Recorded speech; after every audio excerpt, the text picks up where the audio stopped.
La producción local, La Justa, comercializadora de la UNLP.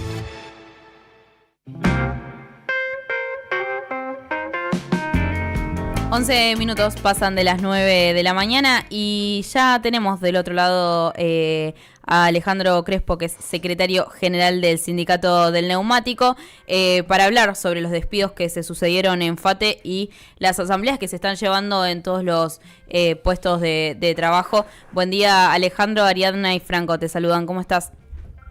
Ariadna, Franco, ¿cómo están? ¿Me escuchan bien? Sí, te escuchamos un poquito lejos, pero te escuchamos. Bueno, sí. Sí, bueno, te llamábamos para conversar un poco sobre los despidos que estuvieron sucediendo en FATE.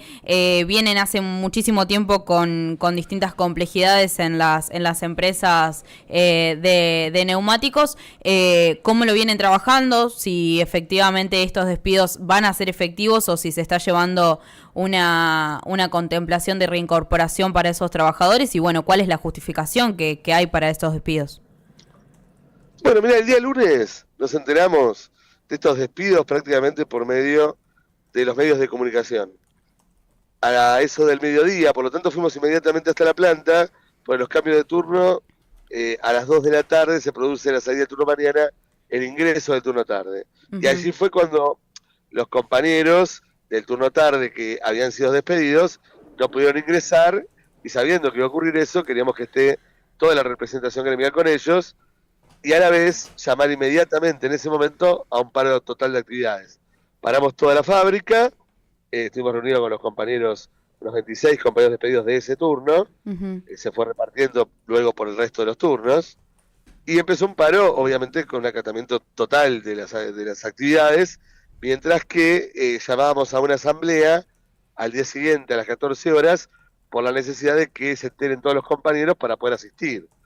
Mientras tanto, íbamos a mantener la planta parada durante todo este tiempo y seguramente un gran tiempo más.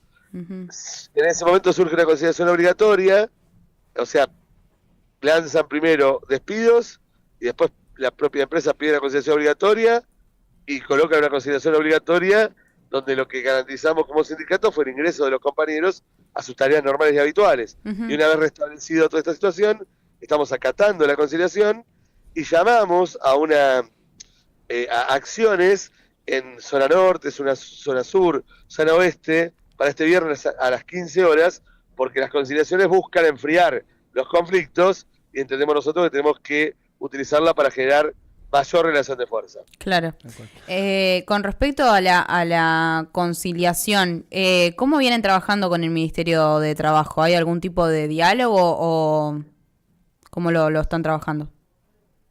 Bueno, primero tenemos una Secretaría de Trabajo porque ahora dependemos del Ministerio de Capital Humano. Sí. Ya eso solo marca la forma con la cual estamos actuando porque es un ministerio que hasta ahora solo se ha dedicado a colocar audiencias en cualquier tipo de tema que tenemos que tratar. Uh-huh. Temas paritarios, como hoy, en este momento, estoy yendo a la audiencia paritaria que se da después del marco del paro de la semana pasada porque hace 2 meses que no tenemos ningún tipo de propuesta y no tenemos aumento salarial desde marzo. En esas condiciones es que actúa este ministerio. Es bueno, lo primero que me consultaste, que es el tema de qué argumentos coloca la empresa. Es muy importante ver que Magane Quintanilla, el dueño de FATE, esto lo hemos visto también cuando presentó el preventivo de crisis en 2018, es el dueño también de Aluar Puerto Madryn, que lo conoce todo el mundo por lo que es la planta de aluminio más importante de toda esta parte del continente. Y también dueño de Infa, que es una constructora, Futaneufu, que es la que le da electricidad a Aluar, uh-huh. La que le da gases, el Cerro Dragón, todos ellos propiedades de este holding tan grande, que solo en 5 meses, 6 meses de este gobierno que asumió y lanzó todas medidas, evidentemente, contra la clase obrera, lanza estos despidos cuando tiene una espalda para poder buscar de otra manera la solución. Y los argumentos que coloca son todos temas macroeconómicos, o sea, es el problema de la baja de impuestos a la importación de neumáticos, el aumento de los impuestos para comprar la materia prima, como es el impuesto país del 7,5 al 17,5%, el hecho de no tener subsidios y que le cobren retenciones a las exportaciones, pero todos estos temas no podemos manejarlos los trabajadores, no tenemos nada que ver sobre ellos, y los despidos no solucionarían tampoco ninguna de estas cuestiones. Son colocados para que se genere esta situación donde el sindicato tenga que salir con todos los trabajadores a reclamar y de esa manera presionar para tratar de conseguir estos, estas condiciones macroeconómicas con modificaciones que le posibiliten mejorar su situación económica. Es un hecho muy perverso porque los trabajadores que le permitieron comprar todo ese holding a la familia de Madanes tan poderoso son los que terminan despedidos en la calle, 97 compañeros que todos tienen más de 20 años de antigüedad, es una fábrica de compañeros de mucha antigüedad, que han dado su mano de obra, han vendido su mano de obra y han construido las ganancias de esta fábrica. Sí, una barbaridad. Alejandro, buen día, Franco te saluda de este lado.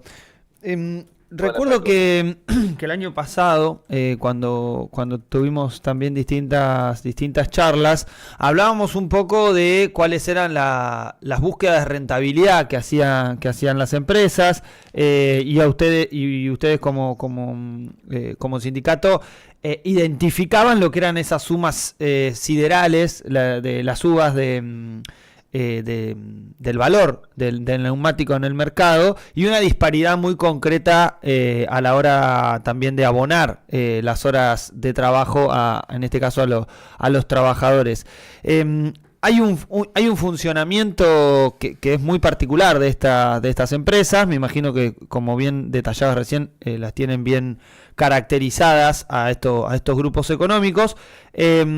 ¿Cómo creen o cómo evalúan el funcionamiento también bajo un gobierno que obviamente también le garantiza algunos mecanismos, y sobre todo de qué manera desde el sindicato poder generar un nivel de resistencia en relación también a la cantidad de empresas en este caso de la fabricación de neumáticos, que por lo que hemos hablado en otras oportunidades, tienen actitudes similares a la hora de la presión a los trabajadores y de la búsqueda de ampliar su rentabilidad? Bueno, mira, el ejemplo de FATE, por ahí para la audiencia, tiene una vuelta más compleja, porque es un fabricante nacional, pero quizás se vea mucho más rápido en, por ejemplo, Bristol. Bristol realizó 85 despidos, 65 de enero, todos estos posteriores al triunfo de Milei, porque pasó de fabricar los neumáticos a reemplazarlos por importaciones. Tal es así que la fábrica Bristol es la mayor importadora de neumáticos de Argentina. O sea, uno dice, estas decisiones golpean a las patronales. Bueno, en realidad golpean a los trabajadores, porque las patronales reemplazan lo que ganaban por medio de la producción de neumáticos por la importación de neumáticos. Claro. Y también en la fábrica Pirelli tenemos un mecanismo muy perverso, porque amenazan a trabajadores para que firmen la renuncia, y si no, los amenazan de despido. Y así se han logrado que muchos compañeros, bajo esa presión, terminen acordando su retiro de la planta. Y Prometeum, que es parte de Pirelli, es la segunda importadora de neumáticos más grande de Argentina. Por lo tanto, vemos como las decisiones del gobierno lo que hace es que estos centros de dinero, estos centros de producción de ganancias, muden el hecho de la producción, de la fabricación, hacia la importación. Y el otro tema que es muy importante es que un Estado no puede garantizar la protección de pueblos o de la producción extranjera. El Estado, en todo caso, debería proteger la fabricación nacional. Claro. Y en este caso lo que tenemos es claramente un incentivo para otras potencias, en realidad para potencias extranjeras. Sí. ¿Qué crees que analiza desde su holding Quintanilla con respecto al RIGI, que es como uno de los, imagino, intereses más grandes para un empresario como él? Hay un conjunto de quejas por todas las decisiones que se están tomando de todo tipo, el impuesto a país, la baja al impuesto de importación de neumáticos de ómnibus y camión, que precisamente solo se fabrican los radiales solo se fabrican en la fábrica FATE, o sea que está focalizado el problema sobre ese lugar. Hay una queja, y ahora yo creo que habría que meterse a revisar bien este tema, porque también no parece algún tema casual, pero las automotrices están reclamando lo mismo. Y las automotrices son generalmente las fábricas más poderosas de los países, ¿no? En este contexto, yo creo que hay una doble situación, que es la que genera que la audiencia, que la opinión pública lo tenga que comprender bien. Tenemos a empresarios que ante cualquier circunstancia no le importa en lo más mínimo el efecto que generen sobre los puestos de trabajo, las condiciones laborales y el salario de los trabajadores, pero a la vez un gobierno que ha desatado condiciones que solo son comparables con la situación de los 90, que de hecho los despidos que tenemos en el neumático tenemos que ir a buscarlos a esa etapa para encontrar esta cantidad de despidos, y todos esa colocación de situaciones que estamos viviendo no solo se está colocando por hechos coyunturales, por situaciones de decisiones momentáneas, sino que ahora se pretende meter una reforma estructural por medio de la ley bases y un DNU que pretenden ser establecido como la norma que tendremos que cumplir los trabajadores las próximas décadas, no solo hundiendo los puestos de trabajo actuales, las condiciones laborales y los salarios, sino esas condiciones afectando a nuestros hijos y nietos. Totalmente. Si no accionamos en este momento, vamos a tener un problema muy grande, no en esta etapa, sino por mucho, mucho tiempo. Por eso uno no tiene que responder por el tiempo transcurrido de gobierno, sino por la altura de lo que se le presenta a los trabajadores como dificultad. Si te apuntan con un tanque de guerra, no puedes responder con una gomera. Y esto es lo que se traduce en el movimiento obrero con la necesidad de un paro general el día que se trate la ley bases y una enorme movilización del pueblo trabajador que ya está tomando totalmente conciencia, porque no es una discusión teórica, sino es una discusión que la ve en la práctica con sus hijos sin trabajo, los padres con jubilaciones totalmente desgastadas y el barrio entero cayendo en la pobreza. Sí. Tal cual. Alejandro, no sé si ahí nos estás escuchando. Ahí te escucho, está. pero está. Estoy teniendo dificultades porque estoy entrando en zonas que no hay señal. No hay señal. Alejandro, con respecto un poco a lo que es, digamos, decirle plan de lucha quizá sin tener fechas y mecanismos y demás, pero son parte de los desarrollos de lucha que realizan los distintos sindicatos con las distintas patronales que tienen que discutir los derechos de los trabajadores, pero sobre todo en este escenario, ¿cómo están los compañeros y compañeras que laburan en el sindicato? ¿Cómo ven la expectativa de algunos de estos conflictos? ¿Y cuál crees que son algunos de los desafíos de esta etapa que se abre en la profundización de la política económica de Milei y obviamente un empresariado que también va en ese curso? Mira, nosotros esta semana, el viernes, vamos a tener actividades en todos los lugares donde tenemos las fábricas en Buenos Aires. Vamos a estar a metros de la rotonda de Lavallol manifestándonos. Llamamos a todos los compañeros trabajadores, ocupados y desocupados, a venir con sus banderas, a manifestarse por sus propios reclamos. Así también lo vamos a hacer frente a la estación de Merlo, donde llamamos a todos los compañeros de zona oeste, y en cerca de Fate, en Virreyes, a pocas cuadras de la fábrica.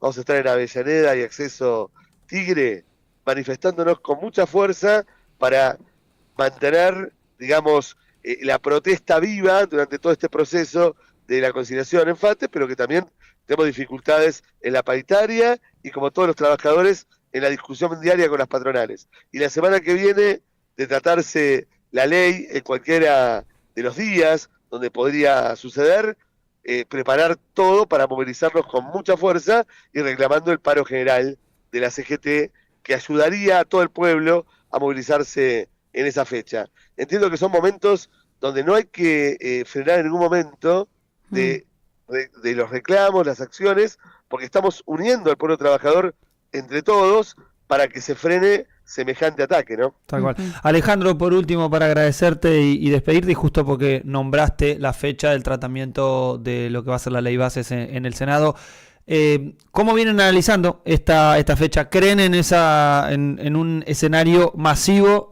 convocado por las distintas organizaciones políticas, sindicatos, centros de estudiantes, comunidad en general, en relación a un escenario ese día? Sí, por supuesto. Yo creo que va a sorprender a esta ultraderecha que piensa que pueden pasar por sobre los derechos de los trabajadores.